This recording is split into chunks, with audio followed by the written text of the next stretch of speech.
Hello there, my music lovers and MQA enthusiasts. I'm George from audiophile-heaven, and today we are doing a review on FiiO BTR5 2021. This is an upgrade to the original FiiO BTR5. The new version cost $130 while the original version costed $110 at the moment it was launched. Now the original version can be found for quite a bit more. It goes for about $108 on Amazon. I couldn't yet figure out why, but at any rate the new version should be considered a price increase over the original version. So let's get down with the unboxing.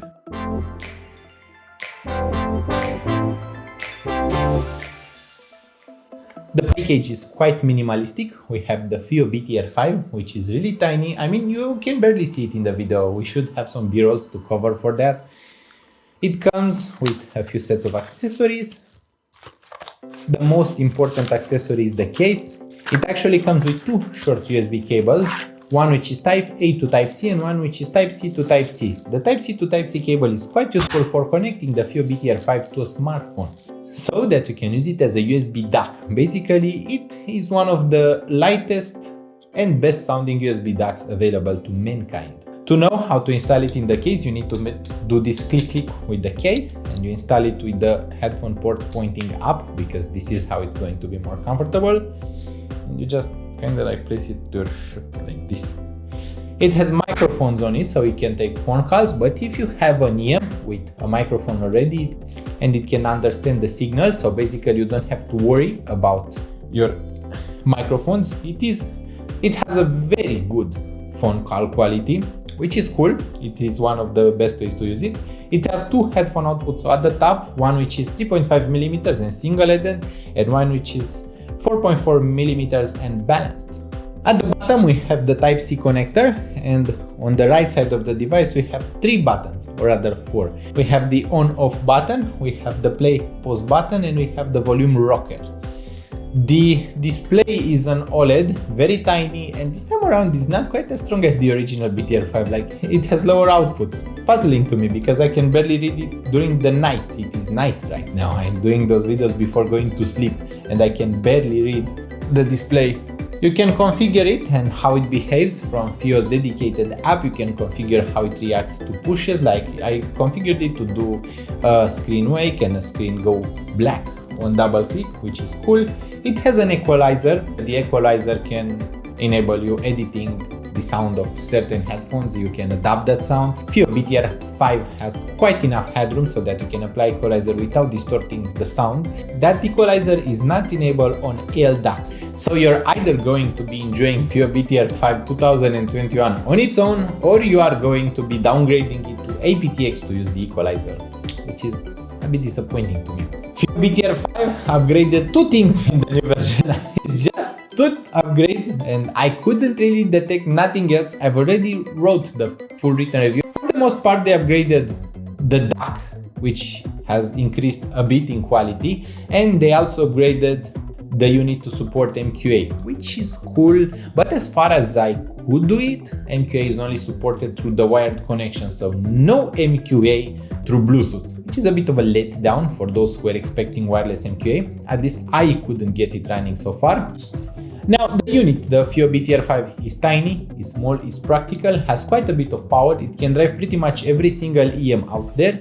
It will not be quite enough for most headphones, so no planar headphones, no dynamic headphones. Most headphones aren't going to be satisfying enough out of it. Like, the problem with driving power is that it can be quite confusing. Something having enough driving power doesn't just mean it getting loud.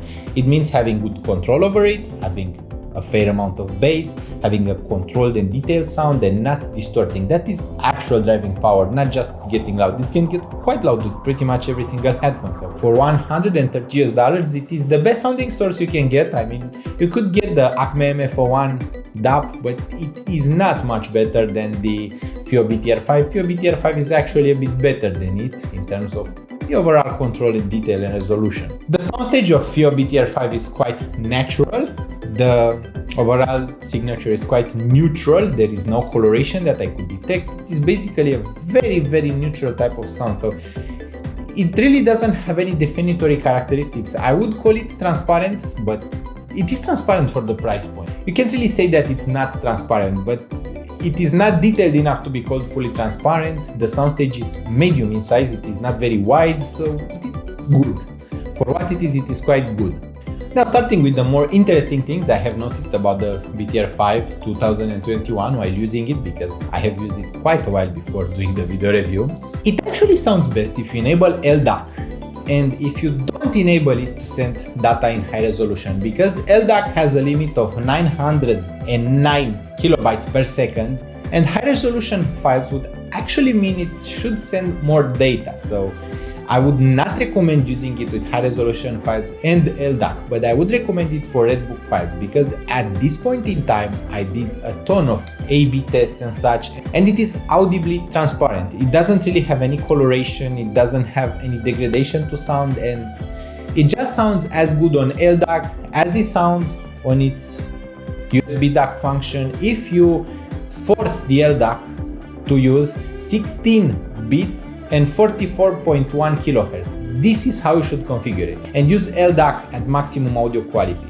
In that situation in particular, I could not detect any change in sound between using the FiiO BTR5 as a USB DAC and using it in LDAC mode. You should keep in mind that this is something about BTR5 in particular, it is not something generically true, and there are devices that would have the DAC to be resolute enough for you to hear the differences, but with the DAC chip inside BTR5 and with its entire setup, you actually can't hear a difference between using LDAC and using the USB cable function in that situation. The single-ended output has less power than the balanced output. The balanced output tends to sound a bit better. It is much better actually on the balanced output. I don't really recommend using it on the single-ended output. It is slightly underwhelming like that. You can use it pocketed. You can use it clipped to a shirt, you can use it basically in a backpack, anywhere will do. I have not managed to lose connection from BTR5 using my Black Shark 4 smartphone. This is the smartphone I'm using right now. It is quite cool, it is a gaming smartphone. It doesn't bendy bend, it doesn't cracky crack like the Asus Aero EG smartphone. FiiO BTR5 is fun, like this is a fun thing to have, this is a fun thing to play with, this is a fun thing to tinker with.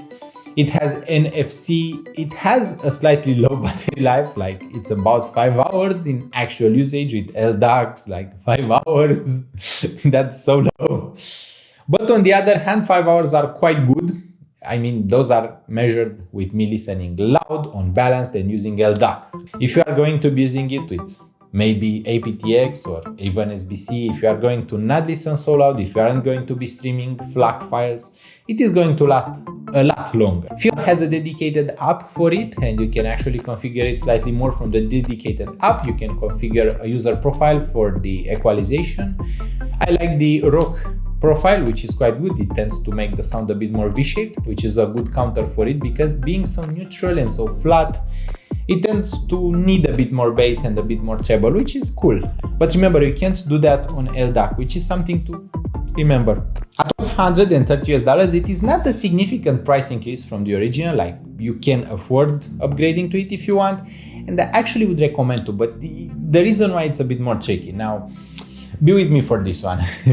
If you had the original for a while now, you have used it a lot, like you actually used 100, 200 charge cycles, and that means that the battery on the original is starting to wear out. At 500 charges, it is going to be last only half of what it lasted when you first purchased it. Now, getting a new BTR5, like getting a new from the original, is not a good idea. You can get the new one, you can have a slightly better DAC, you can have MQA support. MQA sounds very good out of it. It is very satisfying to listen to MQA files. I have Tidal and I have tried MQA. It's quite cool. It's not quite the same thing. At some points, I actually think that it's also a different master. I don't think that is the same master used for MQA. It's not just the format, it's not just that you're listening to MQA. They are making something exclusive so that you can listen to some better masters of your own music. You can actually download MQA and you can purchase it right now. There is an MQ CD support, if I'm not mistaken. There was something like that. It's like a remaster of your music. Think about it like that. Don't think about MQA as a new format, because as a new format,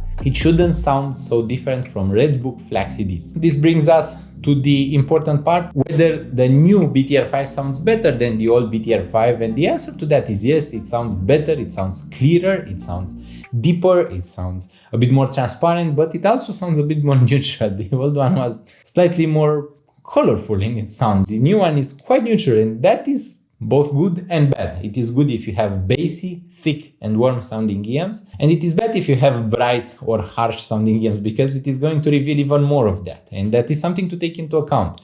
FiiO EMs generally pair very well with FiiO BTR5, and that is a big plus because you can get everything from the same company. And I do recommend purchasing FiiO items only from Amazon or local dealers. Do not purchase directly from them, at least this is my personal advice. Local sellers and Amazon can offer you a much quicker and better support. Like, I've purchased FiiO products from local dealers and I had a FiiO DAP or music player replaced on the spot. It took like 5 minutes to replace it, but as I understand from my friends, the process of getting a replacement or getting repairs from FiiO directly is a very lengthy and costly process, because you have to ship it to China, you have to track the shipment, they have to ship it back to you, it can take them a while to sort it out, you may end up paying VAT or taxes when it comes back, so at the end of the cycle you are paying way more for the unit if you are purchasing it directly from FiiO rather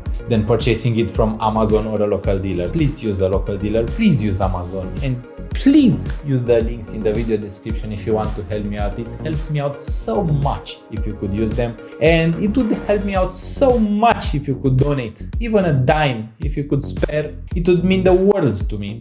I am trying to focus on more expensive products and more interesting products, because I'm afraid at some points that you guys are actually looking more for those than for entry-level stuff, and it's always a chaos in my mind of what to review next, what to push forward, what to postpone, because we can't push enough videos. I mean, we are pushing 1 video per week at the current rates. Any help would be greatly appreciated.